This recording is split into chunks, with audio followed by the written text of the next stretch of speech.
bicara dan mengisi kekosongan-kekosongan puzzle word-nya. Oke, selanjutnya. Nah, ini saya harap kebaca ya. Sebagaimana yang saya sudah sempat bicarakan awal-awal pertemuan, bagaimana masyarakat hukum atau orang-orang hukum seperti kita selalu bicara ibi ius ubi societas. Artinya, di mana ada masyarakat, di situ ada hukum. Sehingga kalau kita berbicara tentang perkembangan hukum internasional nih, pasti kita akan berbicara perkembangan lingkungan. Kalau saya gambarkan, lingkungan di zaman tahun 2000 itu sudah beda jauh dari lingkungan zaman tahun 60, lingkungan tahun abad pertengahan, di mana dulu orang kalau berbicara tentang hukum internasional itu kebanyakan bicara tentang hukum perang, berbicara tentang teknologi perang dan duta-duta, lalu berbicara tentang bagaimana menaklukkan negara lain di dalam bentuk ekspansi, di dalam bentuk cesi, di dalam bentuk aneksasi dan lain-lain sebagainya. Sebagaimana minggu lalu ya saya sudah bilang. Tapi yang jelas di dalam lingkungan kalian harus sadar bahwa hukum internasional itu tumbuh ketika negara-negara di dalam dunia ini eh, tumbuh silih berganti. Ada negara yang hilang, ada negara yang kemudian terhapus dari peta. Contohnya, dulu itu ada negara yang namanya negara Bosnia Herzegovina. Oke, tapi ternyata kalau kita lihat di peta hari ini, pasca tahun 2020-an, 2020, bahkan sebelum itu, Bosnia itu sekarang sudah jadi 3 negara.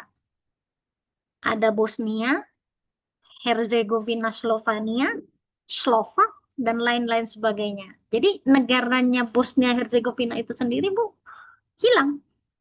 Hilang dan berganti menjadi negara lain. Ini yang kita sebut sebagai perubahan lingkungan, di mana eh, negara-negara yang tidak siap dengan perkembangan-perkembangan teknologi, perkembangan-perkembangan ekonomi, mau tidak mau, siap tidak siap akan ditaklukkan oleh negara lain.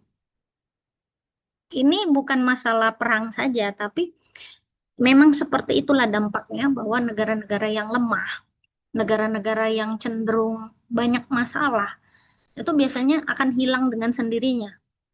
Dulu ada negara namanya negara Kongo, sekarang sudah berubah menjadi negara Zaire atau sebaliknya. Nah, itu terhapus di dalam peta dunia.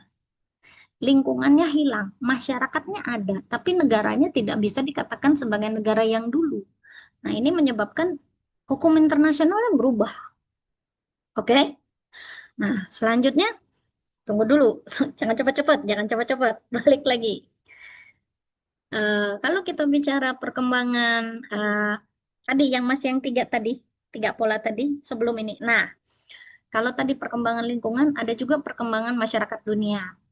Ingat, populasi di dunia ini eh, kalau kita bandingkan dengan negara-negara berkembang seperti Indonesia, India, China, kita enak mengalami pertumbuhan. Tapi ada negara-negara juga yang seperti Jepang, Swiss, Kanada, yang dimana di tahun 2030 ini, berarti 5 tahun ke depan, penduduknya terancam hilang. Jadi penduduknya nanti bukan lagi penduduk asli, tapi udah import penduduk dari negara lain. Kenapa, Bu? Ya karena tidak ada pertumbuhan. Dan apakah itu tidak akan merubah hukum internasional? Saya rasa akan merubah. Nanti kita lihat bagaimana perubahannya ya. Lalu terakhir AI. AI, tahu ya AI? AI ini bukan AI Citeru bahasa Jepang, bukan. Tapi AI ini adalah intelligence artificial or artificial intelligence, kecerdasan buatan, terjemahan bebas ya.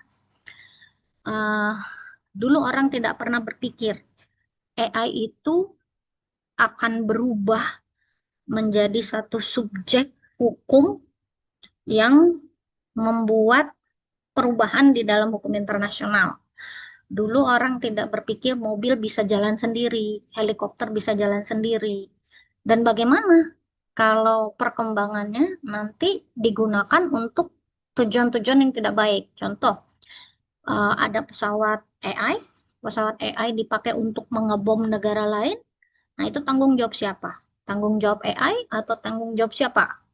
Nah, ini perlu diperhatikan karena pada dasarnya hukum internasional itu tidaklah segampang yang orang pikirkan. Oke, next.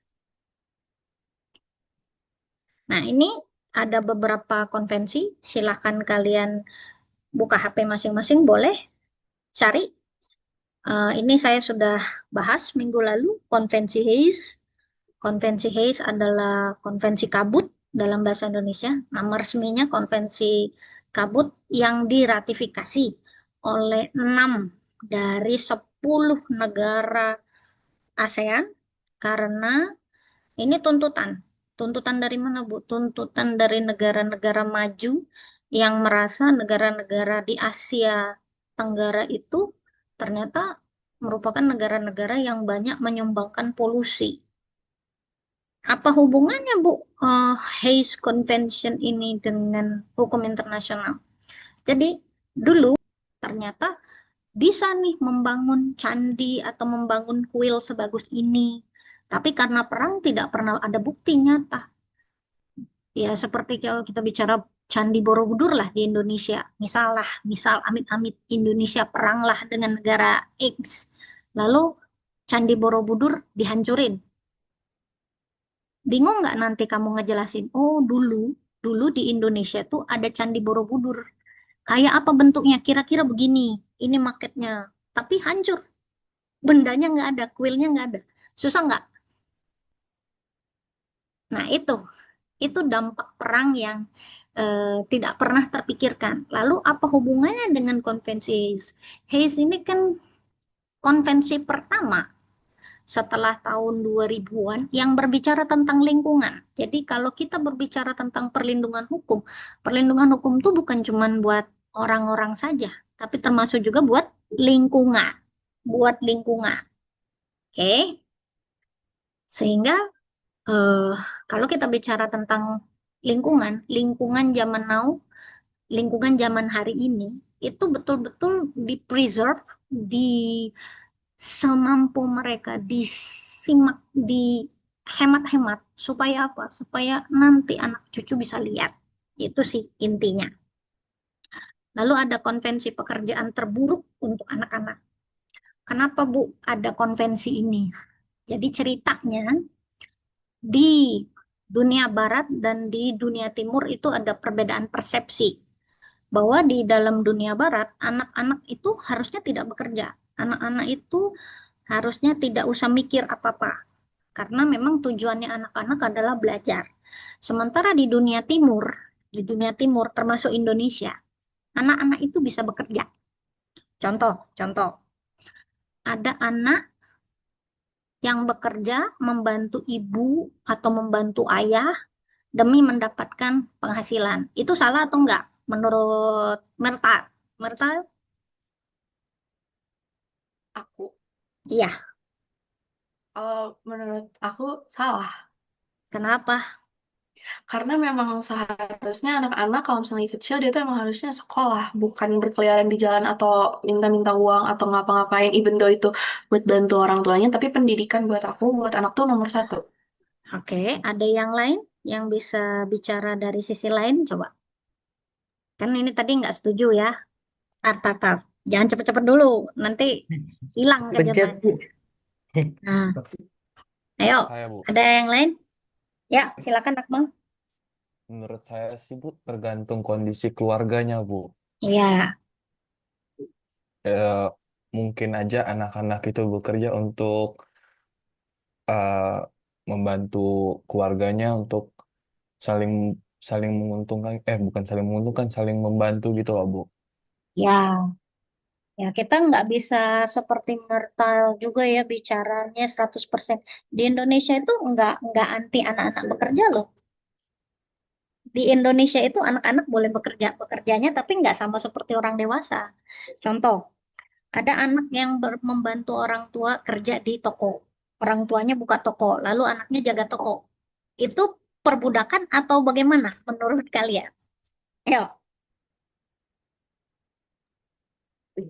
Kalau menurut saya, Bu, itu Hah? adalah inisiatif seorang anak kepada orang tuanya. Ya, jadi kita nggak bisa bilang itu perbudakan ya. Ya, Tapi Bu. yang dimaksudkan oleh konvensi di sini itu bukan pekerjaan yang tadi, bukan pekerjaan yang tujuannya mulia. Justru ini adalah pekerjaan yang membuat anak-anak itu berada dalam konteks perbudakan.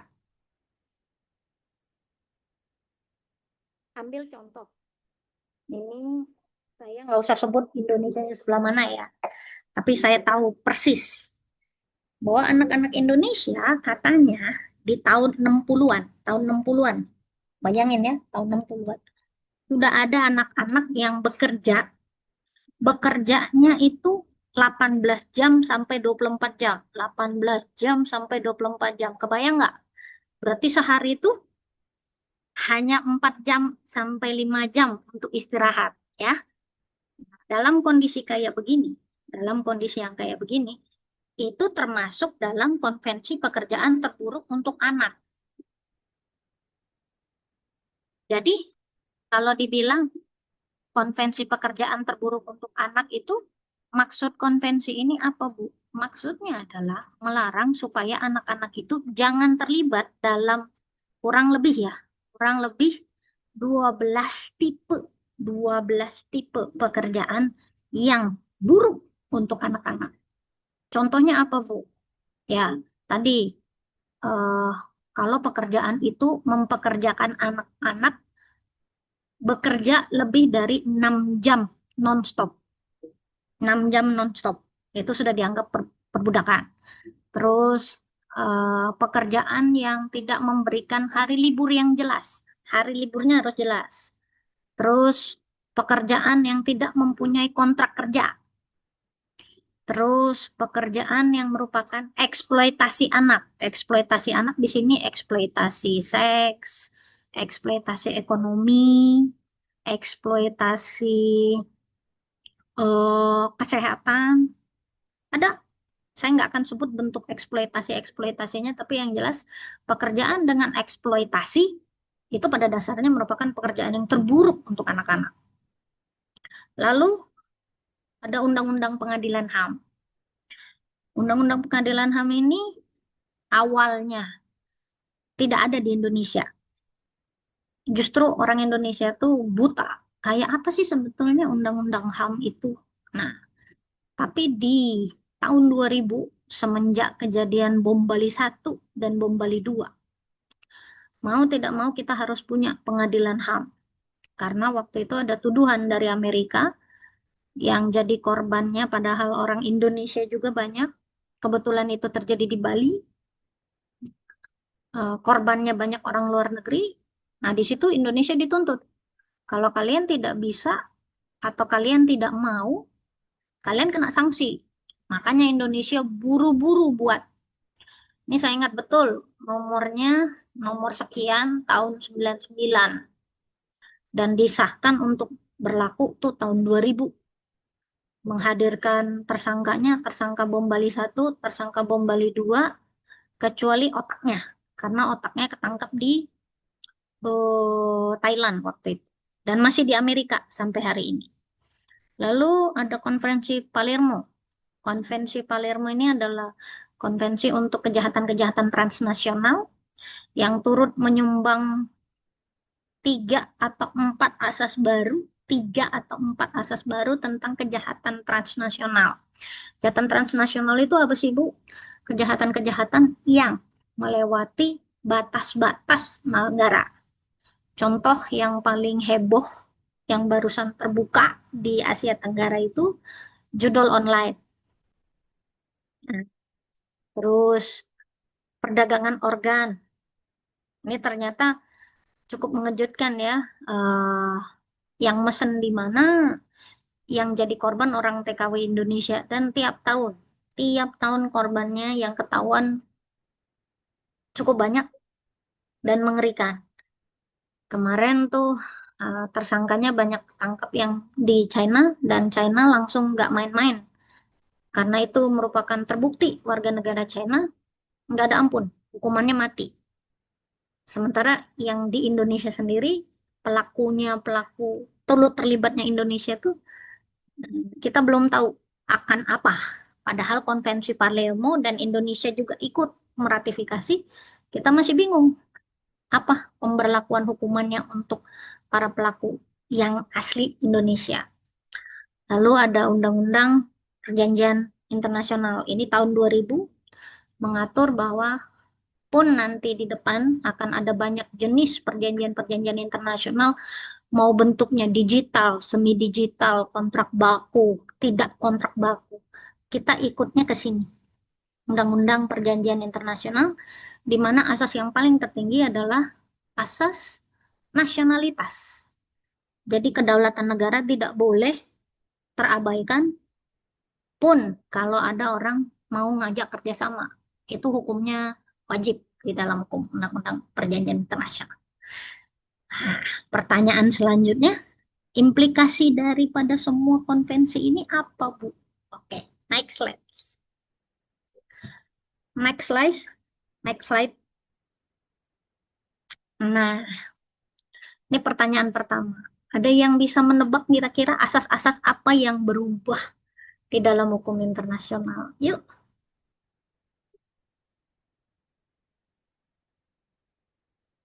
Ruth, mau coba?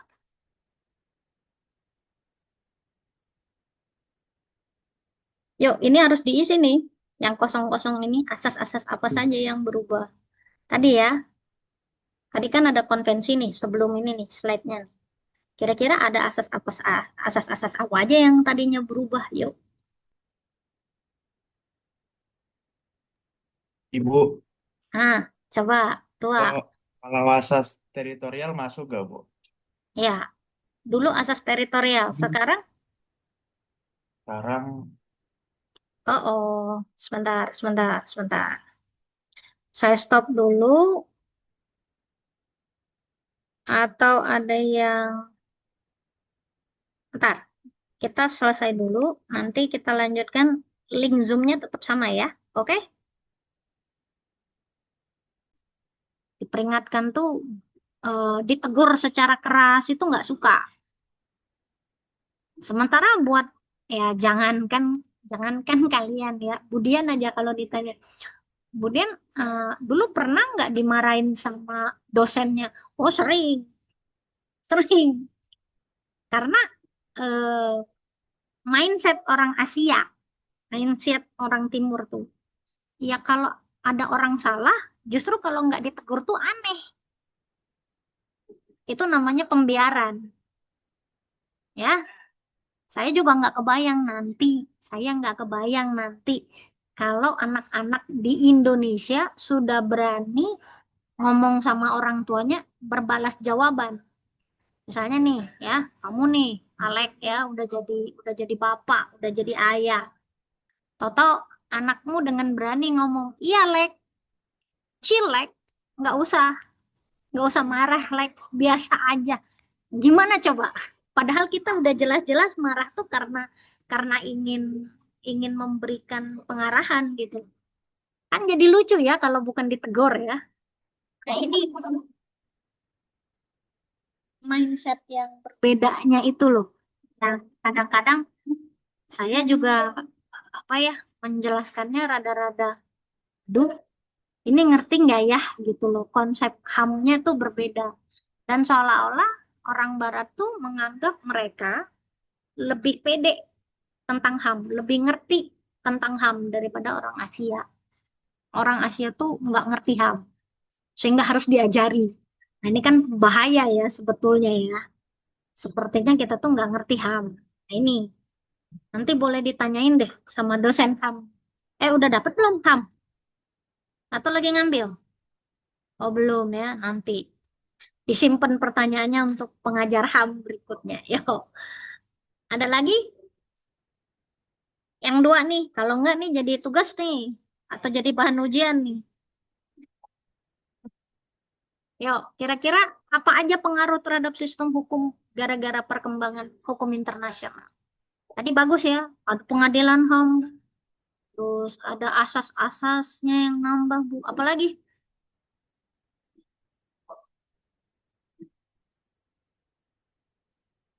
Ada nggak lembaga-lembaga yang baru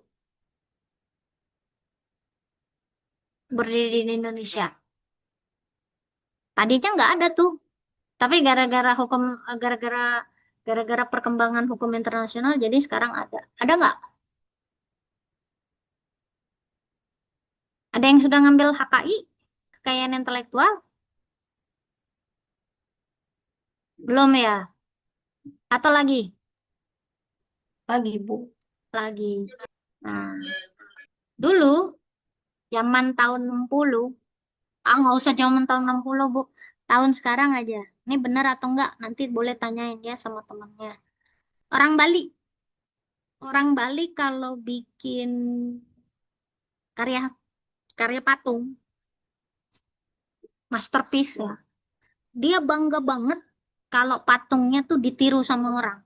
Saking bagusnya tuh ditiru orang. Coba kalau kita lihat dari kekayaan intelektual, boleh nggak Moirah tiru meniru di dalam Nggak kekayaan boleh. intelektual? Nggak boleh. Jiplak menjiplak yang nggak boleh. Kalau tiru meniru boleh. Oh, oh iya benar-benar. Pahami dulu jebakannya Budian ya. Apa Ya. bedanya menjiplak dengan meniru, Bu? Meniru mungkin terinspirasi. Contoh lagu. Ada lagu-lagu yang sebetulnya lagu lama di aransemen sehingga jadi lagu baru. Dan kamu baru tahu sekarang. Ada? Itu yang lagi dihebohin gara-gara penyanyinya sakit. Ingat nggak? Itu lagu di zaman saya banget loh. Nuansa Bening, Bu. Iya betul. Itu lagu jadul sebetulnya. Tapi kan dinyanyiin penyanyi yang sekarang, kamu taunya yang versi sekarang atau versi yang dulu? Sekarang, Bu. Nah, versinya yang sekarang. Saya nanya, yang sekarang, yang versinya yang barusan dinyanyiin itu, pernah minta izin nggak? Kayaknya nggak pernah deh, Bu. Memang nggak pernah, bukan kayaknya nggak pernah. Nggak pernah minta izin. Jadi wajar nggak sekarang? Wajar, Bu. Wajar. Yang mintanya luar biasa lagi ya, miliaran lagi. Saya nanya, dulu kan kita nggak punya kekayaan intelektual yang kayak gitu. Hari ini ada nggak LMKI, LMN, ada nggak sekarang nih? Ada, Bu. Itu perubahan daripada hukum internasional. Seandainya kita nggak meratifikasi hukum kekayaan intelektual, seandainya kita nggak pernah meratifikasi konvensi Palermo tentang kekayaan intelektual, kita bisa kayak orang Bali, niru aja lagu orang. Nggak perlu minta izin sama orang. Nyanyiin aja lagu. Sepanjang itu mendatangkan manfaat. Tapi kan sekarang gara-gara ada kekayaan intelektual, sedikit-sedikit harus gimana? Izin dulu, Bu. Hah? Izin. Harus Izin. izin. Minimal izin ya. Kalau nggak izin, Bayar ini, Bu. Denda. denda. Ya kan? Nah ini nih pengaruh-pengaruhnya nih. Dari yang dulunya biasa-biasa aja, yang dari dulu aturannya baik-baik saja demi keamanan dunia, sekarang sudah banyak berubah kan? Nah, slide selanjutnya, yuk. Alex, slide selanjutnya. Nah, ini setuju nggak dengan 3 kesimpulan yang Budian bikin? Nih, ada 3. kesimpulan yang saya dapat. Kesimpulan yang pertama, hukum itu selalu berubah. Kalau hukum itu nggak berubah, berarti hukum itu benda Benda mati. mati. Padahal mungkin nggak hukum itu mati selama masyarakatnya masih ada. Ya, Alex. Menurut saya selagi masyarakatnya masih ada, pasti hukum itu harus tetap menyesuaikan, Bu. Jadi Ya, nggak akan pernah jadi benda mati. ya, hukum itu terus berubah.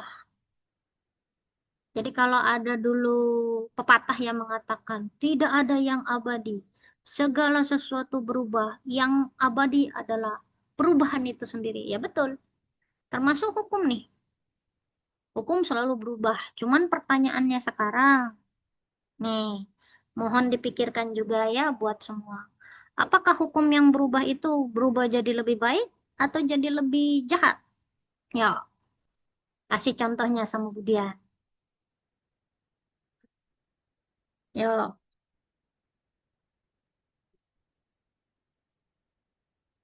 Ekel?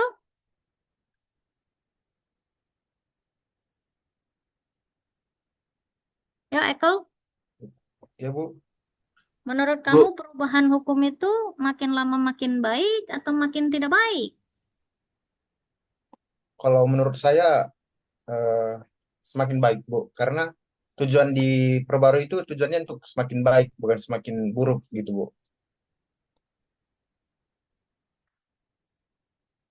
Hmm, oke. Ada yang mau berpendapat lain? Bu, saya boleh kasih contoh nggak, Bu?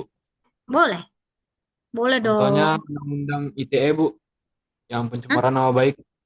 Oh, Undang-Undang ITE, Bu, pencemaran nama baik di ya, media ya. sosial, Bu. Nah, ini yang bicara siapanya nih?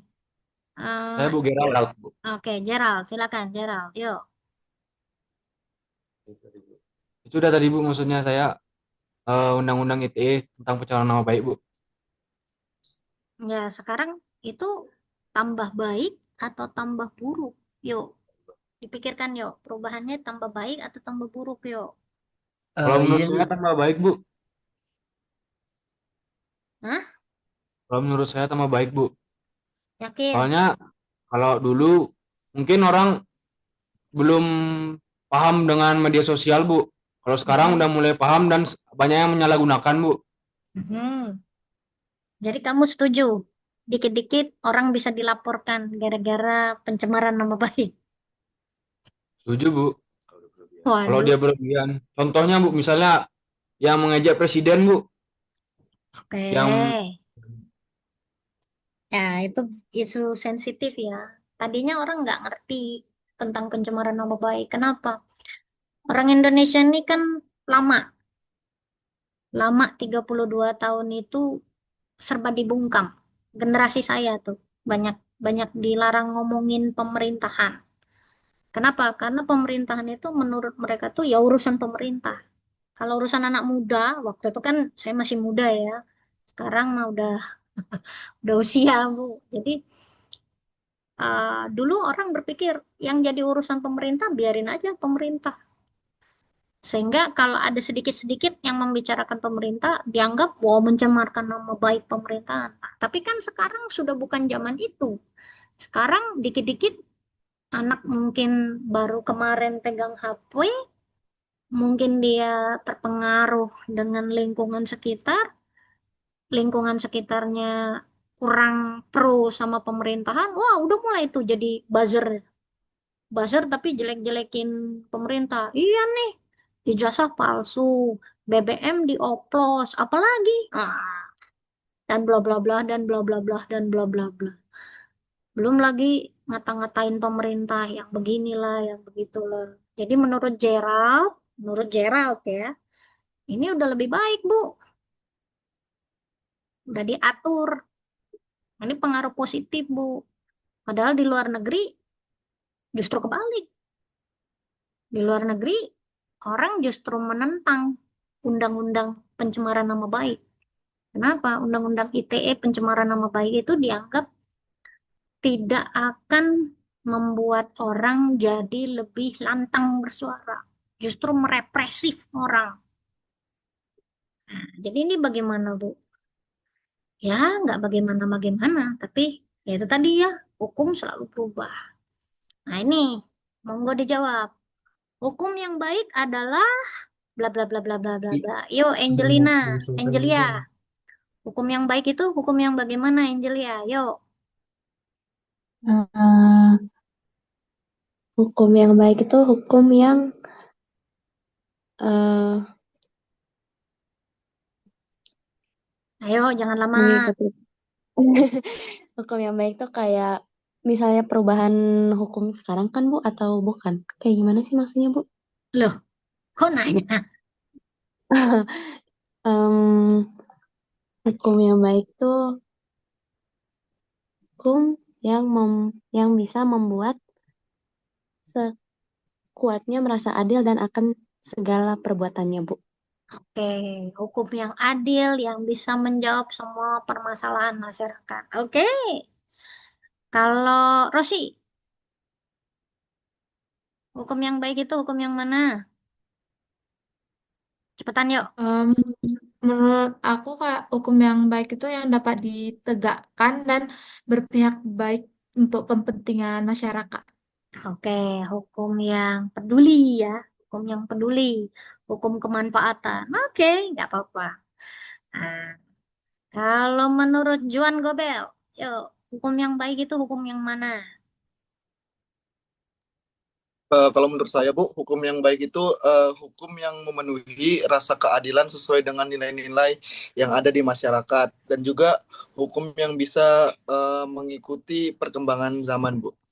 Oke, hukum yang responsif ya. Oke, good. Nah, ini nih PR kita terakhir. Tadi satu hukum berubah, terus kita berandai-andai bagaimana hukum yang baik. Nah, yang terakhir, apakah hukum itu sudah tercapai tujuannya? Yuk, siapa yang mau jawab? Terakhir, les. Mas Adi, yuk, yuk. Apakah tujuan hukum? Ingat ya, tujuan hukum ada berapa?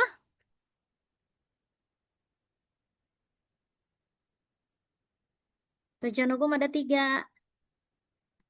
Kepastian, keadilan, kemanfaatan. Nah, ini udah tercapai apa belum semuanya dengan perubahan hukum yang ada sama saat ini? Akmal? Menurut saya belum, Bu. Oke, kenapa Karena alasannya? untuk kepastian hukum nih masih terus berkembang, Bu. Ya, kepastian aja susah, apalagi mau bilang keadilan dan kemanfaatan. Ya, bingung kita ya. Ya, Bu. Oke lah ya. Terima kasih buat hari ini. Saya sangat senang di penghujung materi kalian ternyata menunjukkan respons yang baik. Saya ajukan tepuk tangan virtual terbesar, terbanyak buat kalian. Yo, ya, silakan memberikan reaksi bersama-sama. Saya teplok tangan buat kalian semua. Yeay. Thank Buat you. Ibu. Untuk kisi-kisi nanti saya berikan di dalam grup saja ya. Oke? Oke, Bu. Selamat siang.